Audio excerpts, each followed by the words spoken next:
Desafortunadamente no terminamos de una y ya estamos con otra trágica noticia. El día de hoy se dio a conocer el asesinato de dos colaboradores. Voy a leer la tarjeta informativa tal cual del gobierno de la Ciudad de México.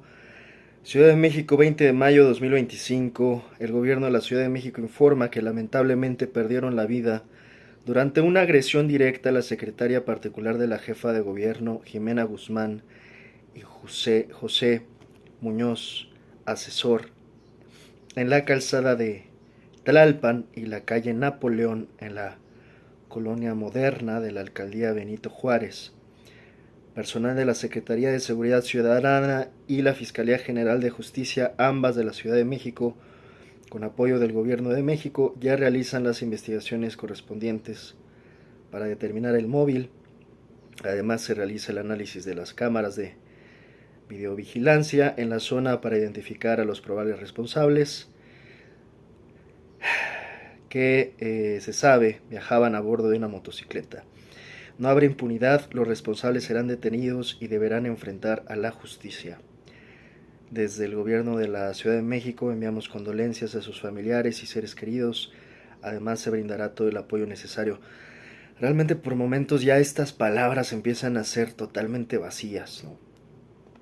O sea, ante el dolor que se está viviendo en la sociedad mexicana, ya empiezan a convertirse en clichés típicos de cada caso, ¿no? De se realizarán las investigaciones correspondientes, nuestro más sentido pésame, se brindará todo el apoyo. Pues ¿cuál apoyo? El apoyo que se debe de brindar antes para que estas cosas no sucedan. Y desafortunadamente yo sé que es complejo, es más, yo soy de los primeros que dice y argumenta que la situación es muy complicada, pero ya a este punto creo que ya estamos rebasados por completo, ¿no? Ya al grado de que, bueno, ya hasta los asesores de gobierno, que no es nuevo y yo ya lo vengo diciendo desde hace varias semanas, pues están en riesgo. Imagínate los ciudadanos de a pie, los mortales comunes y corrientes como nosotros, pues imagínate, ¿no? Eh, Algunos comentarios eh,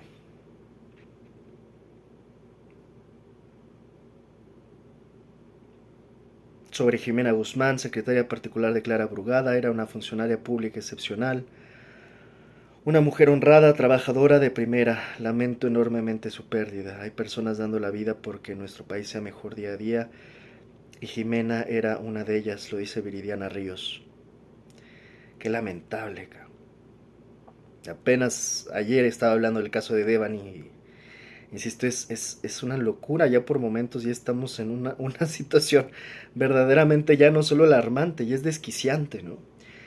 La ONU en México lamenta el asesinato de Jimena Guzmán y José Muñoz, funcionarios públicos de la Ciudad de México y colaboradores cercanos de la jefa de gobierno, Clara Brugada. Nuestra solidaridad con sus familias. Recordamos la importancia de una investigación pronta y eficaz. En fin, esto ha conmocionado mucho, ¿no?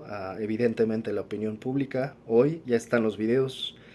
Eh, Aquí no abonamos al morbo, pero finalmente pues se sabe que fueron más de dos impactos de bala, se habla, y pues ya cada quien que investigue hasta donde guste. Aquí lo único que digo es lamentamos, y ya no sé, creo que ya no alcanza la palabra y los clichés para decir que esto es intolerable para todos los mexicanos, para todas las mexicanas asesinados, asesinadas.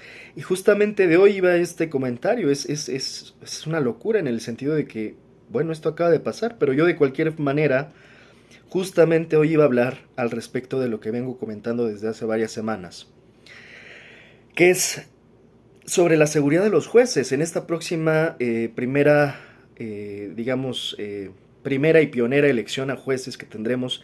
Pues ya estamos prácticamente a una semana, 7 días y cachito. El 1 de junio tendremos la primera elección a jueces, magistrados y ministros, y yo sigo insistiendo en esto justamente que acaba de pasar el día de hoy. ¿Cómo carajos se va a llegar a garantizar la seguridad de los jueces, magistrados y ministros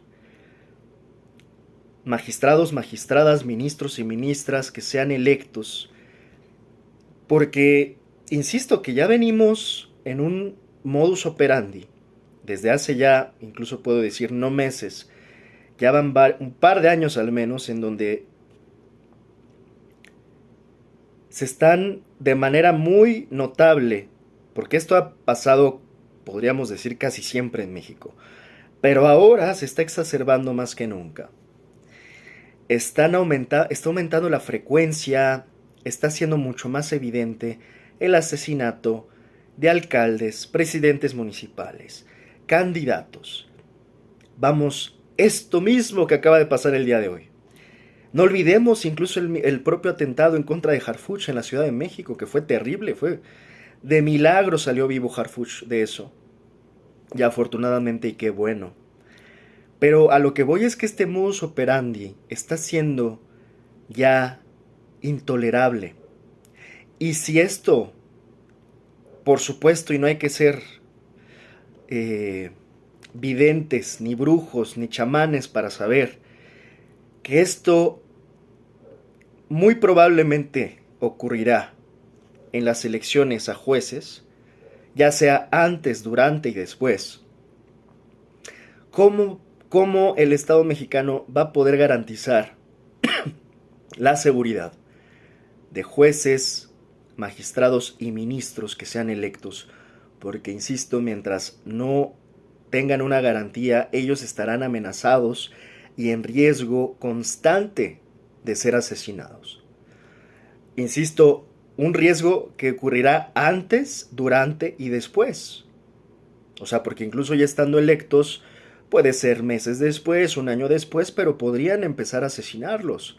Y de manera recurrente, como insisto ha pasado en casos de funcionarios públicos, alcaldes, presidentes municipales, gobernadores, asesores en este caso, ¿no? Que lamentablemente pierden la vida.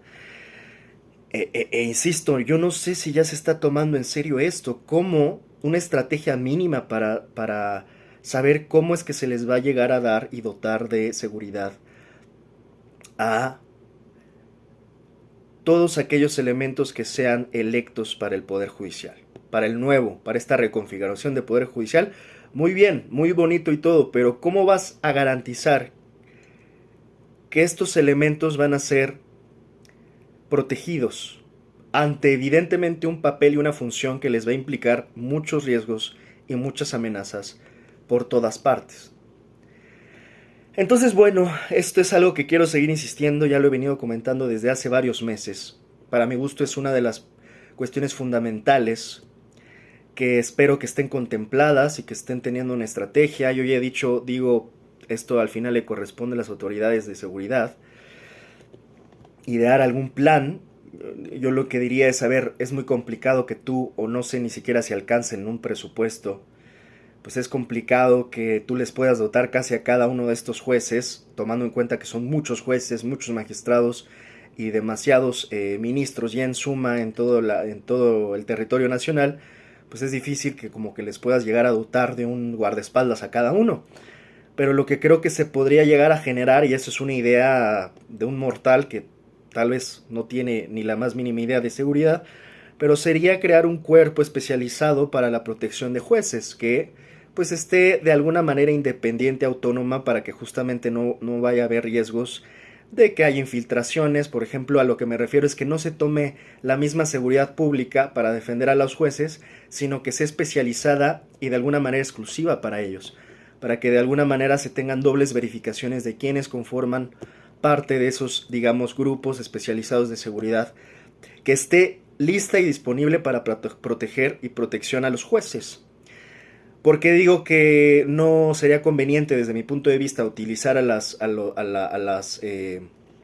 instituciones de alguna manera que ya funcionan para la seguridad pública nacional en el sentido de que funcionan para cualquier ciudadano común? Pues que pues ahí a veces puede haber infiltrados o puede haber, o sea, es un poquito más difícil, creo yo, el control, ¿no? De saber qué elementos son confiables, dónde se pueden hacer filtraciones de seguridad, quién puede llegar a dar o filtrar un dato importante de algún juez, quién está siendo un agente infiltrado y está jugando en doble cancha, en doble banda para el crimen y para la autoridad.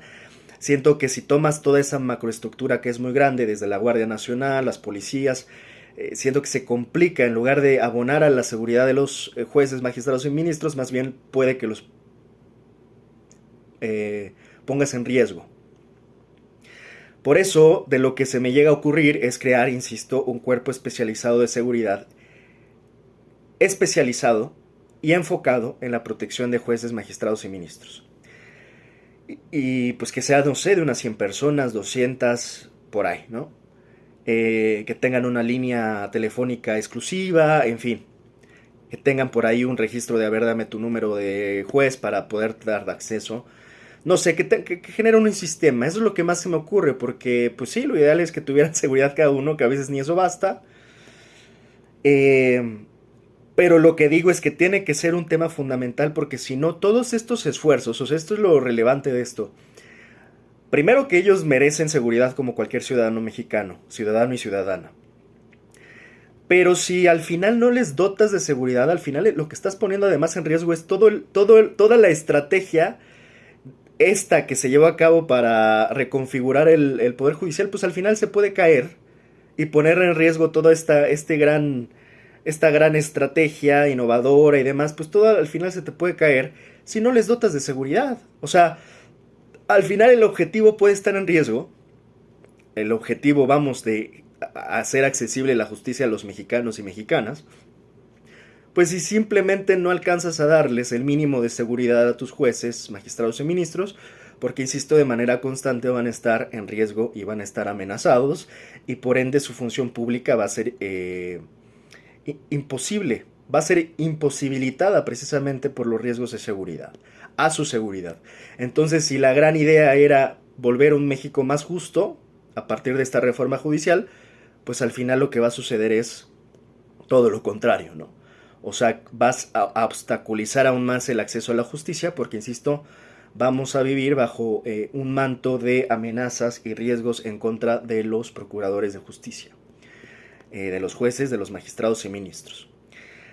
Ahora, yo apenas ayer hablaba del caso de Devani, que es desgarrador, que sigue irresuelto, y que hoy, además de la seguridad de jueces, que bueno, creo que ya comenté, que bueno, nada más para terminar, además de que podría estar en riesgo si no se les da la seguridad, por supuesto, ya le he comentado, es evidente y predecible que la oposición, es predecible que es más, yo casi, y digo, espero estar equivocado, ¿no? Pero incluso hoy mismo lo estamos viendo, ¿no? Este tipo de atentados en contra, por ejemplo, de los asesores de la jefa de gobierno. A ver, esto claramente, y no vamos a tampoco a taparnos los ojos o hacernos los ciegos. La oposición es ruin, es mezquina, es miserable, es mercenaria. Entonces, una de dos, o la oposición lucra muchísimo con este tipo de atentados, de ataques, ¿no? Les quiere exprimir todo el lucro posible este tipo de cosas, lejos de que realmente se vea una intención humana, ¿no? O constructiva de apoyar, de una posición digna. No tenemos esa posición digna, ya lo hemos platicado. Entonces esta oposición mezquina y mercenaria pues se aprovecha de todo tipo de tragedia. Y cuando digo de todo tipo es de todo tipo. Pero estas suelen ser las que lucran todavía más, ¿no? Las de seguridad, donde hay asesinatos y demás, dándose golpes de pecho, les da el Alzheimer de que ellos por momentos vienen con una autoridad moral de quién sabe dónde, y se les olvida que en gran medida ellos son los responsables de gran parte de lo que se vive hoy, ¿no? De este resquebrajamiento total y total anomia de nuestras instituciones. En gran medida pues ellos son partícipes de eso. Pero finalmente terminan lucrando con este tipo de tragedias y al final ellos lo toman como activos, lo toman a su favor e, insisto, terminan utilizándolas para lucrar política y hasta económicamente a su favor. Por ende, hay dos vías en la oposición mezquina y mercenaria, que es, primero que nada, se sabe que van a lucrar con las tragedias, más de este tipo, más las tragedias de la violencia que se vive en nuestro país. Pero la parte todavía más, podríamos decir, sinvergüenza y miserable, podría ser que ellos mismos puedan estar financiando este tipo de estrategias criminales, siniestras. Es que son capaces, ¿no? O sea, realmente no es como que, pero ¿cómo? No, es que son capaces, son capaces. Cuando ves quiénes son los que están tras la oposición, sabes que son capaces. Serían capaces de, como dicen por ahí, hay gente que solo quiere ver el mundo arder y la oposición es de los que, con tal de lucrar a su favor, serían capaces de hacer a México arder. Esa es la realidad. En este sentido, ellos mismos podrían llegar a financiar este tipo de ataques, de atentados, de generar caos, de generar este ambiente que ya de por sí es complicado. Pues básicamente de financiarlo, de apoyarlo. Al final yo le he dicho, contratar a un sicario es bastante rentable y barato. Contratas a dos tipos, les pagas, ¿qué? ¿Te gusta? 15,000 pesos a cada uno. Y solamente eso te genera un caso terrible, y más como en estos casos, ¿no? Si apuntan a figuras importantes que finalmente se va a hacer mediático, e insisto, pues es todo un esquema, ya un entramado, eh, un amalgamado de funcionamiento entre que la oposición lucra, luego esta noticia se la pasan a Grupo Fórmula, Grupo Milenio, y luego tienes a la prensa corporativa lucrando, y hoy día ya tienes también a youtubers de izquierda y derecha lucrando. Entonces al final todos lucran con este tipo de noticias, desgraciadamente. Por eso insisto que creo que es demasiado predecible, y espero de verdad equivocarme, que va a haber demasiados casos, desgraciadamente, de asesinatos contra jueces en general. Puede que magistrados, puede que hasta ministros. A ellos les basta, si lo entendemos en esta estrategia mezquina en la que se mueven ellos. Imagínate que asesinen un ministro electo. Para ellos es suficiente eso para decir, ven, se los dijimos. Les dijimos que su reforma judicial era un fiasco, que no iba a servir. O sea, ustedes sé que son sensatos y sé que ya no están tan engañados y no nos vamos, insisto, a hacer los ciegos ni los santos, ¿no? Sabemos que ellos pueden hacer eso y tiene absolutamente la lógica. Para ellos les funcionaría mucho crear esa narrativa como lo de Teuchitlán, en fin. Insisto, echarle cerillo a México y gasolina, echarle leña al fuego, gasolina al incendio para, insisto, terminar de ver a México arder. Para ellos, insisto, la narrativa de, ya ven, nosotros les dijimos, ya asesinaron a un juez, ya asesinaron a un magistrado, ya asesinaron a un ministro. Entonces básicamente lo único que veo hoy es que eso es muy predecible. Es más, ya me imagino sus noticias. Acaban de asesinar a un ministro, estos son los resultados de la 4T, estos son los resultados de no habernos hecho caso porque les advertimos que la reforma judicial era una mala idea y era un fiasco. Ya me imagino cómo van a empezar a lucrar a partir de que eso pueda muy probablemente suceder. Insisto, hoy mismo, y yo no venía, nadie se imaginaba una noticia hoy, 20 de mayo de 2025, donde desgraciadamente pierden la vida Jimena Guzmán y José Muñoz. Esto mismo incluso puede ser un poco el preámbulo, ¿no?, de lo que puede suceder en menos de 7 días para adelante. Estamos a 7 días de las elecciones de jueces. Puede que no solo sean jueces los que vayan a estar en riesgo, amenazados, o que vaya a haber algún tipo de siniestro, sino los propios votantes, los mexicanos, los ciudadanos que vayan a ejercer su voto, puede que también sean blancos de algún tipo de agresión o violencia, ¿no? Entonces quiero nada más dejar esto claro en el sentido de que por supuesto quisiéramos que nada de esto pase, pero es muy probable que pueda llegar a pasar, entendiendo, insisto, quién es la oposición y cómo se llegan a beneficiar y lucrar tanto con la tragedia y la violencia que sufre nuestra nación. Ya terminando este análisis de jueces, además de la seguridad de jueces, el tema de hoy que quería tocar, y por eso hablaba antes de este último comentario de Devani, que yo apenas ayer estaba haciendo el análisis de este desgarrador caso, de esta tragedia que sigue además inconclusa porque no ha llegado a la resolución de justicia.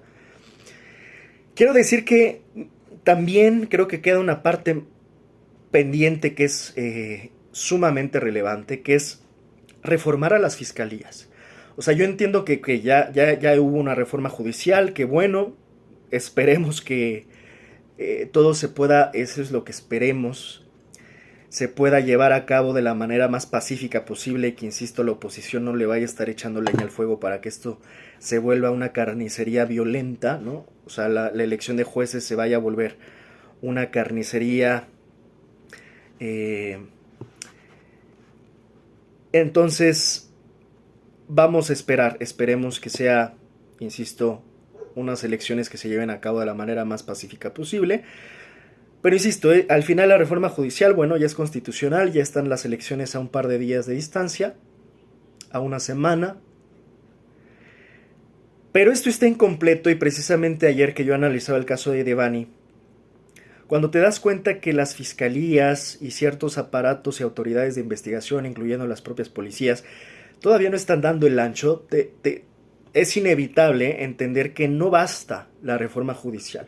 No basta la reforma judicial mientras no también se reforme la mancuerna de la reforma judicial. De alguna manera siento que es la mancuerna operativa, pues que son las fiscalías, ¿no? Que tienen en gran medida esta otra parte, ¿no? Los que tienen las funciones de investigación, se tienen que reformar también, porque de nada te sirve, insisto, que ya esté una parte fraccionada, reformada, mientras la otra sigue operando de la peor manera.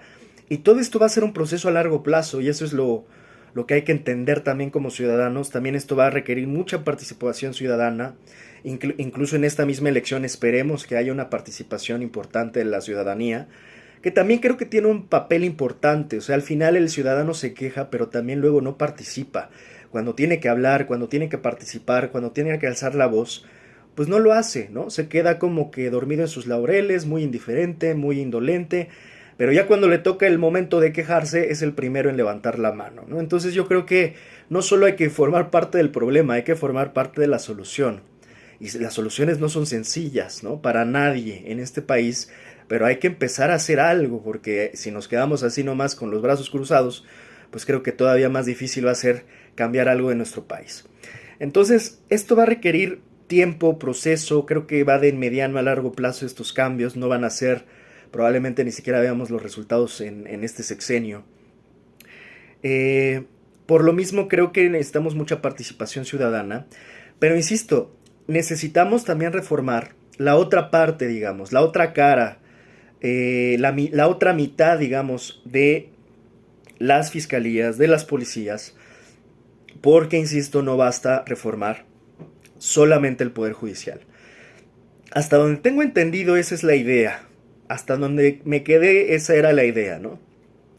Y estamos hablando de las fiscalías locales, ¿no? Estamos hablando de las fiscalías estatales. Hablo del caso de Devani como podría hablar de tantos otros casos donde las fiscalías simplemente hacen mal su trabajo y terminan esto haciendo una mala investigación, entorpecida, encubriendo, facilitando por momentos más que la justicia el crimen. Y hay veces que esto pues se traslada a la responsabilidad finalmente a la Fiscalía General de la República y es por momentos uno se explica para qué carajos tienen las fiscalías locales si de todas maneras hacen mal su trabajo. Por cierto, se les está pagando para hacer mal sus trabajos, para hacer malas investigaciones. Este pretexto típico por el cual incluso se quería no aprobar la reforma judicial que muchos ocupaban diciendo no, pero es que el problema no es del Poder Judicial, el problema es de las fiscalías, porque al final integran mal sus carpetas y demás, y luego era como de, a ver, es que, qué curioso, ¿no? Que quieran desviar la atención a las fiscalías cuando al final son las dos las que funcionan mal, ¿no? Funciona mal el Poder Judicial y funcionan mal las fiscalías, o sea, no es como que una sí y otra no. Ese argumento escueto y barato de los que querían justificar que no se justificara, no se reformara el Poder Judicial, porque lo que se tenía que reformar en la Fiscalía, pues eran los mismos corruptos que no querían, que no veían, ¿no?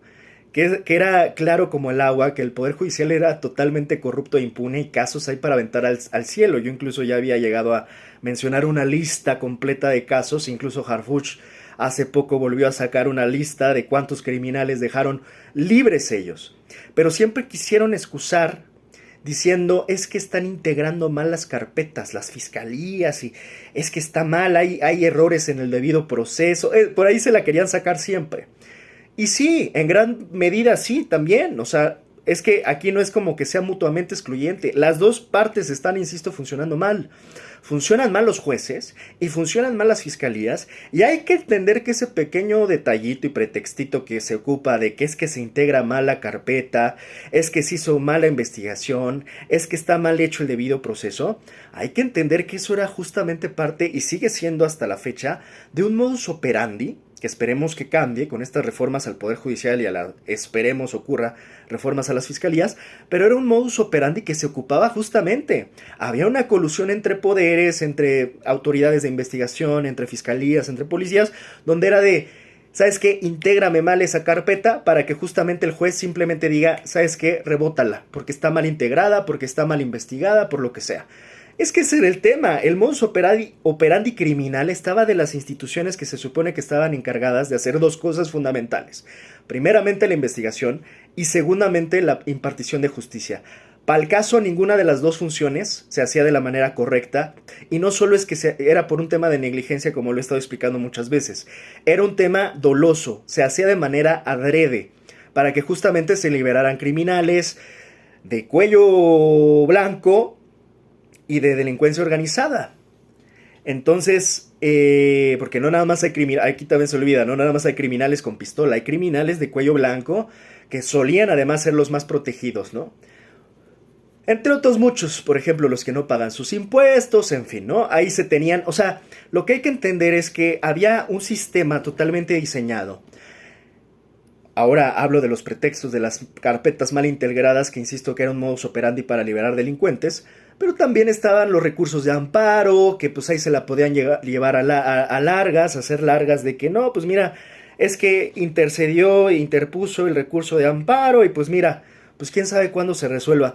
El punto es que tenían muchas opciones los criminales, delincuentes, para decir, bueno, si esto no me funciona, si la carpeta mal integrada no me funciona, al final tengo el recurso de amparo, y así se la iban llevando.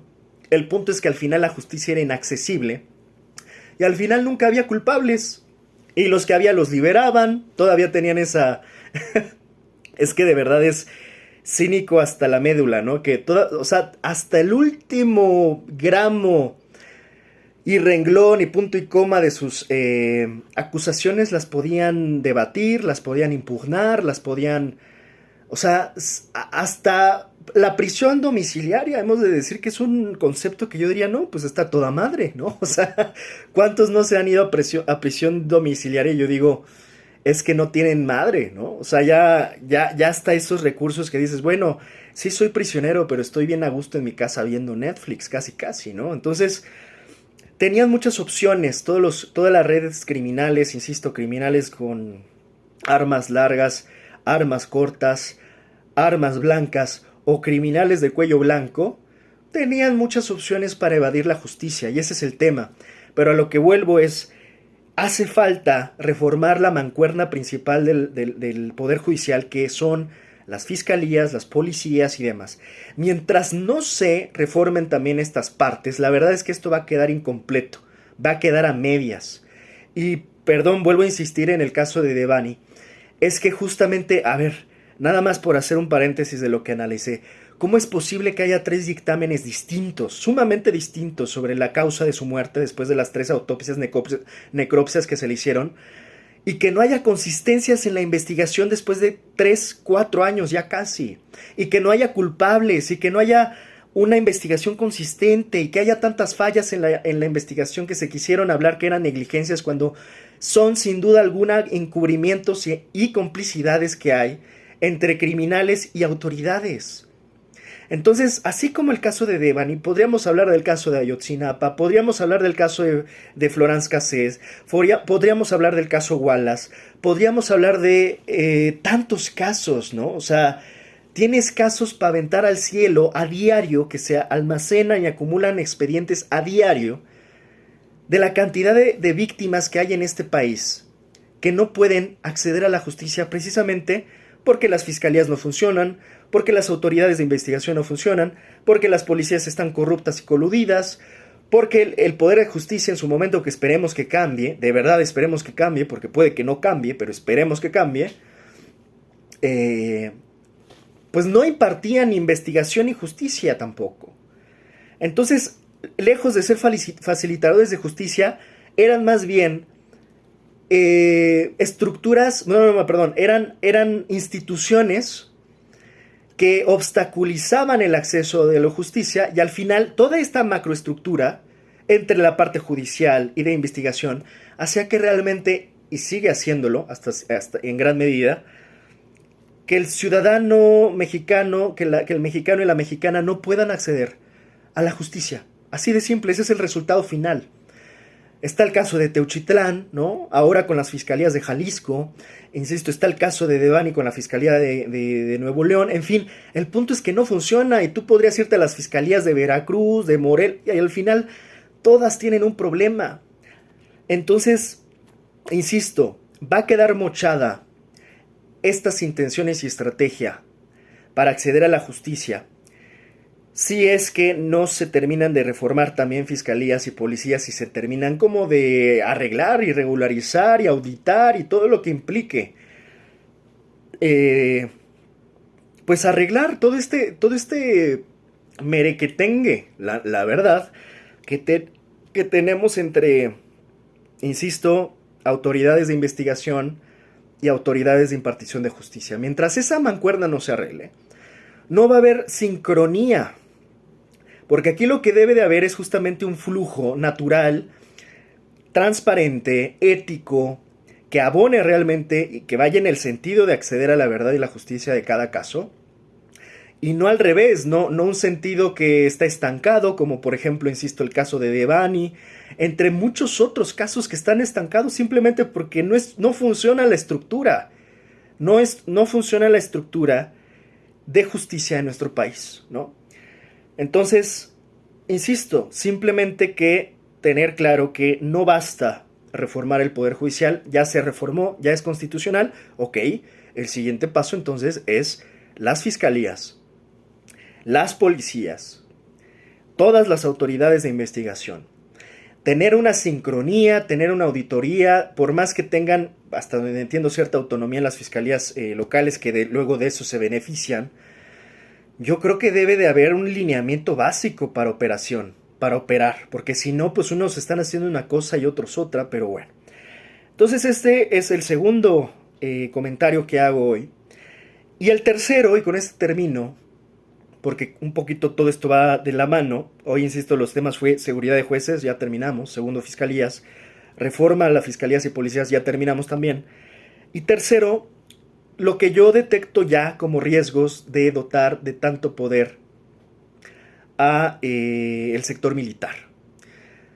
Tal cual estás exacerbando el poder militar en este país, y por momentos creo que eso puede llegar a crear ciertos riesgos. Yo ya he hablado incluso hace un par de semanas sobre los riesgos de un ministro con nombre y apellido que no quiero mencionar ya ni siquiera, que obviamente pues está con grandes posibilidades claramente de ser electo como ministro a la Corte, y que yo ya hablé extendidamente del mal papel, de la poca idoneidad, de la poca congruencia, de la poca ética incluso de este señor, que me parece un pésimo elemento para formar parte de la Suprema Corte de Justicia de la Nación, y peor aún con un papel tan relevante como lo tiene un ministro, que evidentemente en este caso, en este señor, que yo podría ya sin extenderme sintetizar que es un señor que está del lado, por supuesto, del poder militar y no de las víctimas. Eso es uno de los problemas más grandes,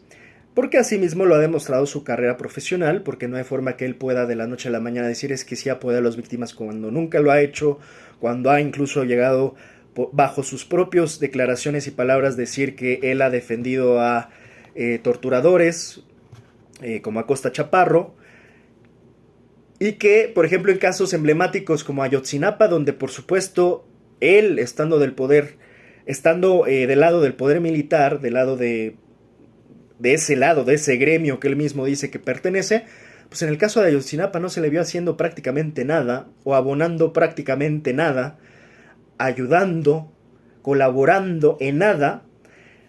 Él mismo se excusa, es que las víctimas no me buscaron. Bueno, pues es que, ok, no te buscaron las víctimas, tú tampoco las buscaste al parecer, pero bueno, ya si no las buscaste y no te interesaron las víctimas, pues al menos desde tu gremio justamente creo que pudiste haber abonado a difundir información, a buscar información, a dar alguna nueva luz sobre información que no se haya querido revelar, pero por supuesto en el entendido de que este señor opera bajo los mismos criterios de opacidad que opera su institución, que es el ejército, que es el poder militar, que opera siempre de esta manera opaca, poco transparente, poco clara y en ciertas ocasiones incluso poco humana. Pues al final no hizo nada, ¿no? Y al final hoy se vende como el hombre de pueblo y se da baños de pueblo, cuando en realidad pues es un farsante que nunca ha estado del lado del pueblo, sino que él mismo es un hijo de, pues casi hijo del ejército, ¿no? Es un hijo, y literalmente, ¿no?, de Jesús Gutiérrez Rebollo, que al final, pues él nació ahí, creció ahí, se formó ahí y se nota, ¿no? Entonces aquí el gran riesgo es justamente que ya no solo tenemos el poder militar por todas partes, esto que realmente le transfirió demasiado poder el expresidente Andrés Manuel López Obrador al ejército, es, creo yo, demasiado poder ya. Ya era demasiado poder incluso haberles estado ocupando como obra pública y al final ser tan dependientes, ¿no?, de ellos.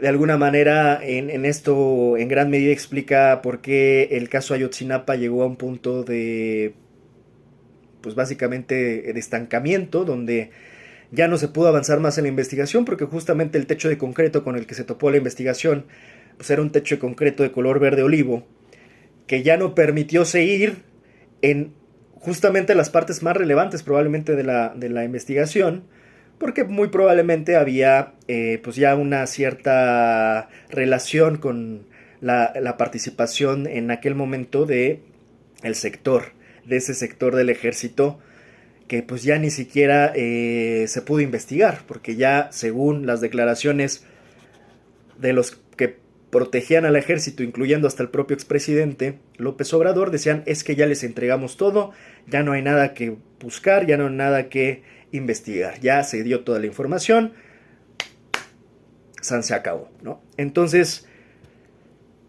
esas partes, como ejemplo, creo que es emblemático el caso de Ayotzinapa, que yo en un par de días estaré comentando ya el análisis que tenía pendiente, habla de que se le dotó y transfirió demasiado poder al ejército, al poder militar como tal. Se acrecentó, digamos, el poder militar en México. En el sexenio López Obrador, de alguna manera creo que se mantiene hasta cierto punto en este sexenio.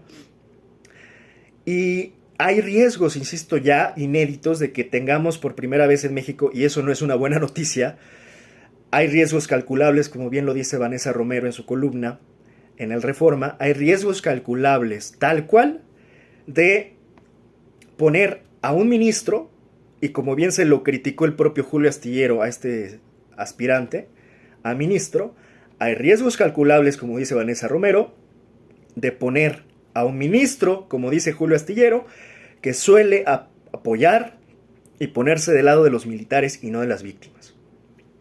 Hay riesgos calculables, y yo diría riesgos inminentes e indeseables para nuestro país, en situar a un ministro que apoya el poder militar en un contexto donde ya de por sí el poder militar creo que se está desbordando ya la cantidad de poder que tiene, y esto por supuesto que implica grandes riesgos y amenazas, y yo diría severas amenazas para nuestro país, en las funciones que al final queremos lograr, que es impartir justicia, transparentar instituciones. O sea, lejos de que vayamos en ese sentido, parece que vamos en el sentido inverso.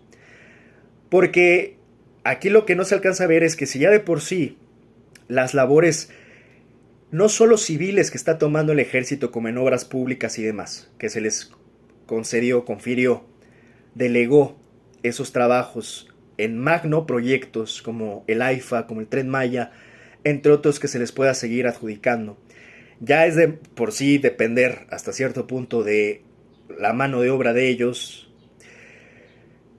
Por otra parte, no olvidemos una de las labores esenciales en las que hoy están siendo colocados, que son las de seguridad.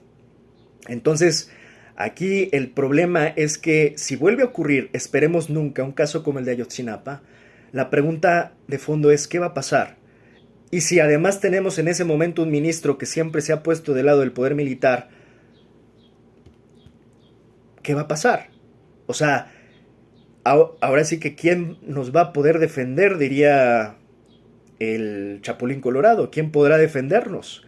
Si no es una persona que tiene una concepción de la justicia que vaya a favor de las víctimas, el simple hecho de tener un ministro que haya sido formado y que además en su carrera profesional haya demostrado ponerse siempre del lado del poder militar y no de las víctimas, lo que nos va a asegurar es que puede que si hubiese un caso de repetición, de abuso, de desaparición forzada, de algo donde tenga que ver el ejército,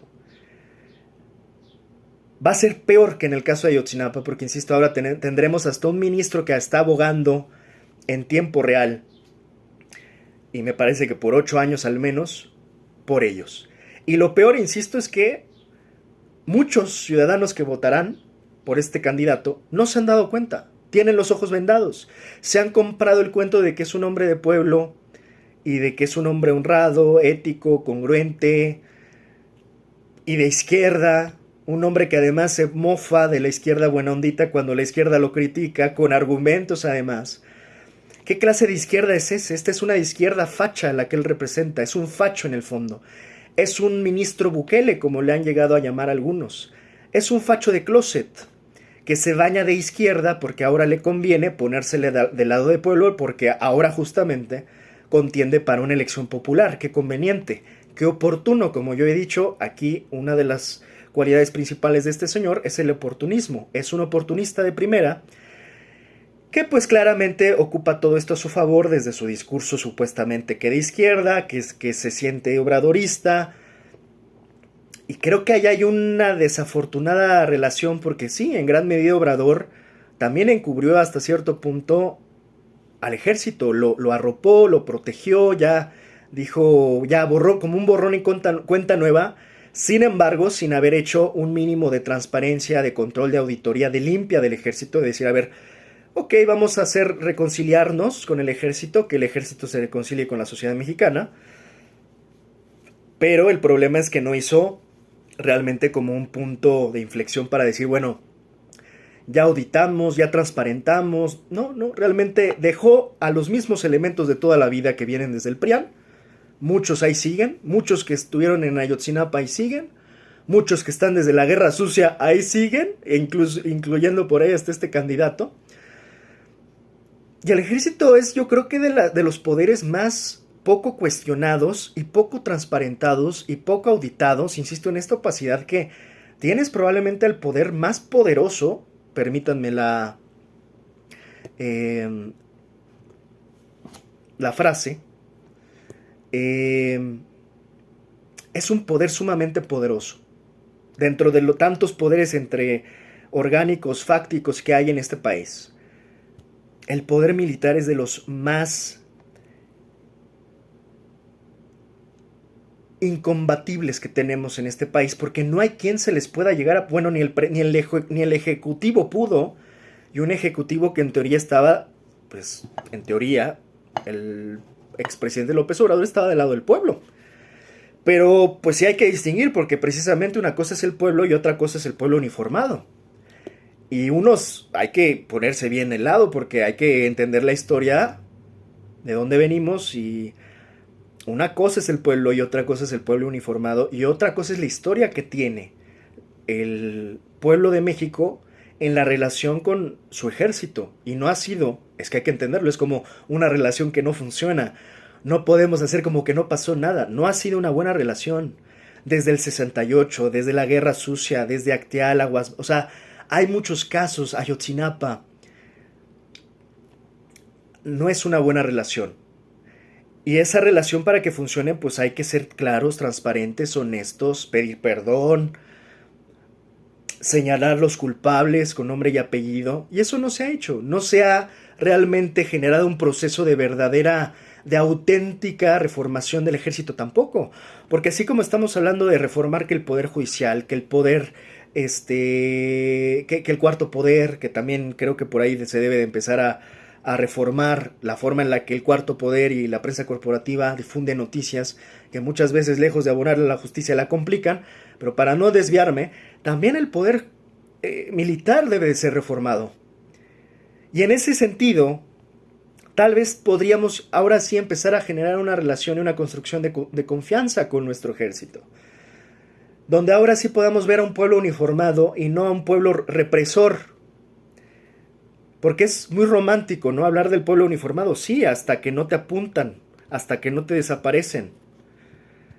Entonces, el que como que quiso blanquear al ejército sin duda fue López Obrador, y por esto este señor candidato se aprovecha de esa narrativa del expresidente diciendo soy obradorista porque él también quería blanquear el ejército como yo. A ver, y en esto también quiero ser preciso. No todo lo que ha hecho el ejército es malo, no todo lo que ha hecho el ejército es corrupto, es inhumano, es criminal. No, también hay muchas cosas que agradecerles a esa institución. Por supuesto, es a lo que me refiero. Mientras haya buenos elementos dignos, éticos, humanos dentro del ejército, tendremos una institución de primer mundo. No lo dudo, no lo niego, lo han demostrado en el AIFA, lo han demostrado en muchos otros momentos. Incluso también han estado en servicio de nuestro pueblo en tragedias, en eventualidades, en sismos, en accidentes, en ciertos objetivos para defender al pueblo de México. Sí, allá han estado. En desastres naturales hay un protocolo donde el ejército es puesto en primera línea para auxiliar. A ver, hay que hacer la distinción y la hago. Puedo discernir y diferenciar. Por supuesto que el ejército ha hecho también buenas acciones, que la institución le debemos también muchas gracias, incluso de términos de seguridad. Ellos arriesgan también sus vidas para darnos seguridad. Lo único que digo es, reformémoslo para asegurar que los elementos que están dentro de esa institución son confiables, son humanos, son éticos y en verdad están dispuestos a proteger al pueblo de México. Y no encontrarnos a los que en algún momento, por tener ese poder y por momentos esos ciertos complicidades de protección donde se sienten protegidos porque sienten que son intocables, así como los jueces que estamos reformando, ellos se sentían intocables. Normas Piñas style, que se sentían como de, pues de aquí nadie me mueve, de mi sillita nadie me mueve. Hay que terminar con esta sensación del intocable, de que haya funcionarios públicos, instituciones que se sientan intocables. Y perdón, pero el ejército, hay unas grandes divisiones, fracciones, elementos, figuras con nombre y apellido del ejército que se sienten intocables. Y perdón, pero hay un apellido grande como el general Cienfuegos que pues dijo ya ni Estados Unidos me pudo retener, porque hasta intercedió en aquel momento el expresidente para decir no me toquen a Cienfuegos, siendo que el propio AMLO en algún momento no se refería bien de Cienfuegos y después mágicamente cambió su criterio porque bueno, ya vio en riesgo otras cosas, ya vio que había intereses suyos también de por medio, ya vio que estaba dependiendo demasiado del ejército como para discutir o pelearse con el ejército. Obviamente siempre cualquier presidente le pasa la idea de un posible golpe de estado, que por supuesto hay que evitarlo, pero a lo que voy es entonces, ¿cuál es el límite de acción de un ejército? ¿Cuál es el límite de abuso de los ejércitos? Porque si bien, ok, son pueblo uniformado, insisto, son pueblo uniformado hasta que este pueblo uniformado se convierte en un pueblo represor. Un pueblo represor de su propio pueblo, porque no hay que tapar el sol con un dedo, por favor. Porque esta romantización del pueblo uniformado, como este candidato se la pasa diciendo y se llena la boca del pueblo uniformado, pues sí, compadre, nada más que espero que por ahí leas un poquito, te informes, que el pueblo uniformado también ha sido y se ha convertido en represor y opresor de su propio pueblo. Y no podemos esconderlo, por más que te quieras ser partidario y abonar y blanquearles la cara, lavarles la cara a ese pueblo uniformado que tanto defiendes. se pueden, creo que, ver las dos cosas, porque si nada más ves una o ves la otra, entonces creo que sí, pues hay un gran sesgo. Y hay un gran engaño, que insisto es el engaño que él está ocupando en su narrativa, en su discurso electorero, donde es un populista, o sea, es un populista, era un populista ya de closet. Él se ve que si no era abogado era político, o sea, si no iba para esto se iba a volver político en algún punto porque, insisto, es el primer juez populista de México que tenemos, ocupando un discurso de pueblo cuando él siempre ha estado del lado del ejército. O sea, a eso me refiero con populismo, es un engaño que muchos se han tragado y desafortunadamente por no haberse informado o por no haber investigado lo suficiente, votarán y confiarán en él. Que cabe decir basta, a veces ni siquiera necesitabas investigar tanto, con escuchar sus propias declaraciones encontrarías en su propio discurso todas y cada una de sus contradicciones. Así que con esto cierro, o sea, el punto acá, insisto, yo creo que es reformar varias cosas. Porque si reformas unas, si no reformas otras, queda todo cachureco, todo chueco, todo a la mitad, todo a medias, todo mal hecho. Hay que reformar Poder Judicial, ya se hizo, qué bueno, pero no basta. Entonces hay que irnos a las fiscalías y reformarlas, así como hay que reformar las policías, así como que hay que disminuir la cantidad de poder que se le está dando al ejército. Se está desbordando de poder el ejército. Hay que disminuir todo ese poder que se le está dando a la Secretaría de Defensa Nacional, a la Marina. O sea, hay que al menos administrarlo bien, porque insisto, puede que en algún momento eso, y eso que lo que creo que no están viendo incluso los cuatroteros, esto le salga el tiro por la culata. Si en algún momento todo este poder se pone en contra, va a pasar como el Order 66 de Star Wars. Creo que sí es la Orden 66, ¿no? Porque la 69 es otro número que es mi favorito y nos gusta a todos, pero el 69 es otro tema. Según yo es Orden 66. No empiecen de mal pensados, por favor. Incluso el 66 podría ser como una especie de cucharita así también, pero bueno, esos son otros temas y no quiero estar mal pensando. Según yo es Orden 66 la que hace Star Wars, ¿no? Palpatine me parece que es, ¿no? En una de esas se te voltean y es como, a ver, activen Orden 66, golpe de estado. Porque hoy está Sheinbaum, pero hoy también está Trump arriba de nosotros y tiene el pie en nuestro cogote. Tiene ya amenazado de narcotraficante casi todo mundo en México, pero no solo de narcotraficante, sino de terrorista. Entonces ya se está creando la narrativa que desde hace ya más de un año vengo advirtiendo nos iban a etiquetar de terroristas. Eso ya se sabía, haya sido Hillary Clinton o Trump, no iba a hacer diferencia, ¿eh? Ambos ya iban con esa idea. Muchos creen que es Trump, es idea de Trump, no, es idea de Estados Unidos. Ellos ya tenían estas cartas listas para usarlas. Y ya se venía hablando de que iba a ser denominado terrorista casi todo en México, todo lo que se mueva es terrorista. Obviamente ya sabemos cómo es ocupado este concepto de terrorismo por los gringos. Ocupan el término cuando les conviene, en contra de quienes les conviene. Ya cuando no les conviene ya se hacen enemigos, hacen negocios con los terroristas. En fin, son una fiesta los gringos. El punto es que estamos en este contexto complicado, donde, insisto, en verdad estamos siendo prudentes en cuánto poder le estamos dando al ejército. Esto se puede salir de control muy fácil. De por sí ya siento que hay un grado de que todo está fuera de control. Empecé hablando de aquí cómo se les quitó la vida aquí a estos asesores. Entonces, hay que tener cuidado, hay que tener prudencia en estos tiempos donde creo que la prudencia es un activo importante. Hay que ser cautelosos en cada paso. Hay que pensar con la cabeza fría, como dice nuestra presidenta, Claudia Sheinbaum. Pero veo que algunos no están pensando con la cabeza fría. Están reaccionando por impulso, están siguiendo los rebaños por inercia. Muchos ciudadanos mexicanos y mexicanas creo que van en ese rebaño, votando por un candidato a ministro que no han ni siquiera investigado, que no se han informado y que dice, bueno, como mi vecino es de izquierda y va a votar por pues yo también voto por él. De eso no nos va a llevar muy lejos, realmente. Porque hay muchos caballos de Troya, insisto, yo ya lo vengo diciendo varias semanas atrás, muchos caballos de Troya del Poder Judicial, que serán electos al caballo, que serán electos al Poder Judicial, pero que son caballos de Troya. y que en algún momento, insisto, nos puede salir el tiro por la culata, en el sentido de que, como todos estos aplaudidores que se dicen de izquierda, no están pensando realmente lo que estamos haciendo, no está habiendo una suficiente autocrítica ni sensatez realmente ciudadana, política, para criticar lo que se tenga que criticar y detener a quien se tenga que detener e impugnar a quien se tenga que impugnar.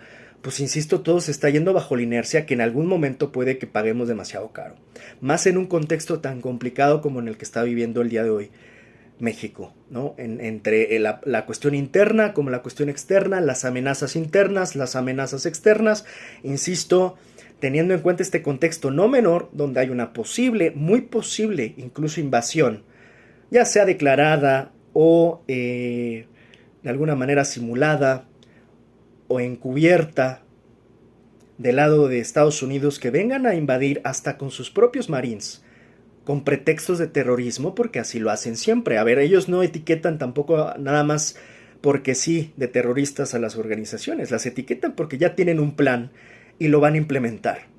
Entonces ellos están, por supuesto, entendamos que al final su idea, porque muchos creen que, ay, sí, que nos ayuden los gringos. La idea de ellos no es ayudar a México, al contrario, van a complicarlo todo. Y su idea básicamente es venir a extraer y hacerse de recursos nacionales mexicanos y no a combatir a los narcos. O sea, quien tenga esa idea no entiende ni a México y mucho menos va a entender a los Estados Unidos, ni las intenciones de los Estados Unidos, que al final, insisto, todavía muchos se siguen tragando el cuento de que son los justicieros del mundo, los impartidores de libertades y democracia del mundo, los vengadores, casi los Avengers, ¿no? Y que realmente los necesitamos y gracias por venir y mandar a la DEA, a la CIA y a sus Marines, ¿no? O sea, casi hay que agradecerles a los gringos y a Trompitas por todos los gestos que tienen y por gracias por denominar a terrorista. Cuando empiezan a caer drones bomba en Oaxaca, en Veracruz, en Sinaloa, ahí luego me cuentan. Esperemos no, pero yo ya lo vengo diciendo desde hace meses, de verdad. Ya llevo un año diciendo que iban a etiquetar de terrorismo a estas organizaciones y ya llevo varios meses hablando del caso, así que ya no pienso extenderme. Lo único que digo es acá, pues al menos tratemos de cuidar lo que está pasando al interior de nuestro país. Y con esto termino, concluyendo de lo que dije hoy. Seguridad de jueces, importante. Reforma a fiscalías y policías, importante. Y también una cierta reforma al poder militar. Una auditoría, una transparencia, porque de lo contrario entonces al menos evitemos dotarles de tanto poder, porque hay grandes riesgos, calculables riesgos, como ya lo han dicho analistas, en dotar de tanto poder a este sector, al poder militar.